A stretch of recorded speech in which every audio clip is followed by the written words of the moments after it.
India conducted 3 underground nuclear tests in the Pokhran Lake. I warmly congratulate the scientists and engineers who have carried out these successful tests. 18 मई 1974 वो दिन था जब भारत भी atomic powered countries के कतार में आ खड़ा हुआ। Just last week, India conducted a series of nuclear explosive tests. So again, I ask India to halt its nuclear weapons program. बहुत सालों के बाद स्टोरी में कैरेक्टर का जो नेम होता है वो हम लोग भूल जाते हैं, स्टोरी में एग्जैक्ट जो डेट बोला जाता है वो हम लोग भूल जाते हैं, मगर स्टोरी जो है वो हम लोग के दिमाग में रह जाते हैं। आज आपको एक ऐसा ही स्टोरी बताऊंगा जो कि इंडिपेंडेंट इंडिया में लड़ा गया था इंडिया को फ्रीडम दिलाने के लिए। ये स्टोरी स्टार्ट होता है 1939 में होमी जे भाभा से, father of Indian nuclear program. Homi J Bhabha ने पीएचडी किया था न्यूक्लियर फिजिक्स में कैम्ब्रिज यूनिवर्सिटी। 1939 में वो इंडिया रिटर्न आए और वो जवाहरलाल नेहरू से मिले। दोनों में इक्वेशन काफी अच्छा था और इन दोनों का मिलना कोई नॉर्मल मिलना नहीं था। इन दोनों जब मिले तब एज यूजुअली भाभा ने अपने तरफ से जवाहरलाल नेहरू को फ्यूचर जो है वो कम्प्लीटली न्यूक्लियर पावर में बेस्ड है यही समझाने का कोशिश किया। आगे जाके नेहरू इसमें कन्विंस नहीं हुए और भाभा को अपने तरफ से कुछ ज्यादा अच्छा फीडबैक नहीं मिला। भाभा का नेहरू से डिमांड था कि वो इंडिया में न्यूक्लियर रिसर्च में पैसा इन्वेस्ट करे और आगे जाके ये न्यूक्लियर जो टेक्नोलॉजी है वो इंडिया में भी डेवलप हो। मगर नेहरू का कहना था इंडिया एक पीस लविंग कंट्री है और as per the super power अगर इंडिया ऐसा कोई स्टेप लेता है तो आगे जाके इंडिया का जो इमेज है वो खराब होगा और इसीलिए ऐसा कोई प्रोग्राम इंडिया अभी स्टार्ट नहीं कर पाए। मगर भाभा जो था वो हार मानने वाला नहीं था और वो हमेशा अपना कोशिश जो है वो चलाते गया और 1954 में जाके department of atomic energy India में फॉर्म हुआ। होमी जे भाभा को इसमें पहला डायरेक्टर बनाया गया। भाभा का प्राइमरी जॉब था कि न्यूक्लियर एनर्जी से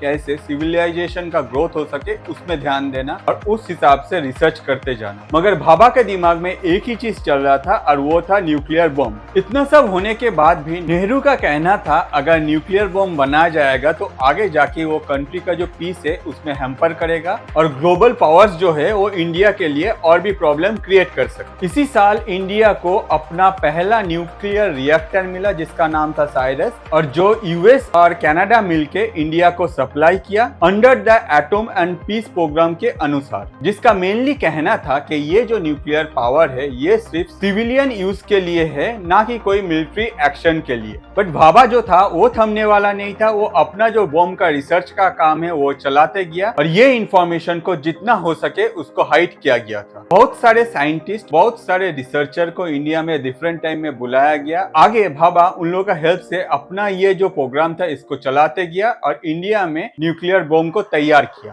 तो इतना मेहनत के बाद भाभा को क्या जरूरत था? जरूरत था कि दिल्ली से एक ग्रीन सिग्नल, जो कि दिल्ली अगर देता तो इंडिया शायद बहुत पहले ही एक न्यूक्लियर पावर बन जाता। मगर दिल्ली के तरफ से ऐसा कोई सिग्नल भाभा को नहीं मिला। आगे जाके जब 1962 में इंडिया और चाइना के बीच में वार हुआ और एक ही साल के अंदर चाइना जब अपने आप को न्यूक्लियर प्रोग्राम में इंक्लूड किया तब जाके दिल्ली को एग्जैक्ट जो प्रॉब्लम है वो समझ में आने लगा। उस टाइम में इंडिया में पीएम थे लाल बहादुर शास्त्री और इंडिया का दो एनिमी इंडिया के ऊपर बैठा था। एक साइड में था पाकिस्तान और दूसरा साइड में था न्यूक्लियर पावर को लेके चाइना। देखा जाए तो लाल बहादुर शास्त्री के पास दो ऑप्शंस था। पहला ऑप्शन कि भाई दुनिया में जो सुपर पावर है उन लोगों से अपील करो कि भाई तुम लोग हम लोग का जो सिक्योरिटी प्रोवाइड करो। ऑन द अदर साइड अगर कोई सिक्योरिटी आपको प्रोवाइड नहीं करता है तो खुद ही को इतना बुलंद करो कि आगे जाके अगर आपको कोई अटैक करता है तो आप उससे खुद लड़के जीत पाओ। तो पहला जो ऑप्शन था लाल बहादुर शास्त्री ने अपने तरफ से दुनिया में जाके अपील किया कि भाई हम लोगों को सिक्योरिटी प्रोवाइड करो। ऑन द अदर साइड जो उस टाइम में न्यूक्लियर पावर थे वो लोग कोई भी इसमें रिस्पॉन्स नहीं किया। आगे जाके लाल बहादुर शास्त्री को ये पता चल गया कि खुद का जो सेफ्टी है वो खुद को देखना पड़ेगा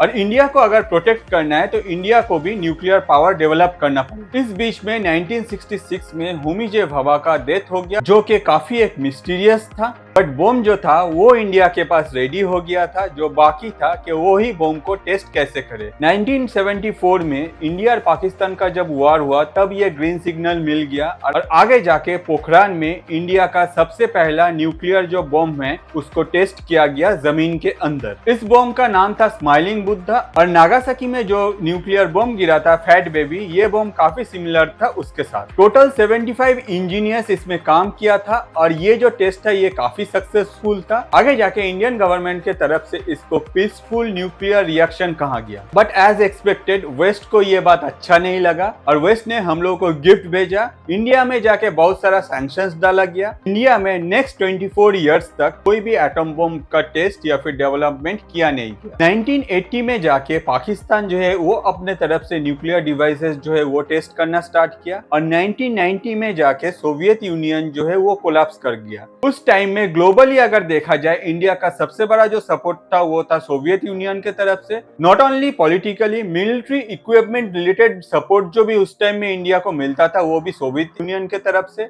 आगे जाके जब ये सोवियत यूनियन कोलैप्स कर गया तब इंडिया को अपना सिक्योरिटी को लेके एक बहुत बड़ा क्वेश्चन के सामने खड़ा होना पड़ा। 1995 में इंडिया में पीएम थे नरसिम्हा राव। नरसिम्हा राव अपने तरफ से इंडिया में एक और टेस्ट करने का जो है परमिशन दिया। सब कुछ अपने जगह में था, सेम जगह में टेस्ट होने वाला था। आगे जाके यूएस में आके इसमें टांग अड़ा दिया। बिल क्लिंटन थे यूएस का प्रेसिडेंट, जो अपने तरफ से यूएस का जो एम्बेसडर है वो इंडिया में भेजा। वो अपने तरफ से इंडियन ऑफिशियल्स को मीट किया और आगे जाकर नरसिम्हा राव के साथ फोन में बात किया। At the end of the day ये पता चला कि ये जो टेस्टिंग है ये आगे जाके हो नहीं सकता, क्योंकि अगर ऐसा होता है तब इंडिया और पाकिस्तान के बीच में जो टेंशन है वो ग्रो करेगा, जो कि वर्ल्ड के लिए अच्छा नहीं है एज पर यूएस प्रेसिडेंट। तो हम लोग के हाथ में क्या आया? कुछ भी नहीं। इतना मेहनत के बाद इंडिया का जो टेस्टिंग था वो कम्प्लीटली रोक दिया गया। आगे जाके इंडिया का जो एटम बम रिलेटेड सपना था वो टूट गया। मगर जैसे कहा जाता है कि आप अगर अपने सपने के पीछे दौड़ते रहो तो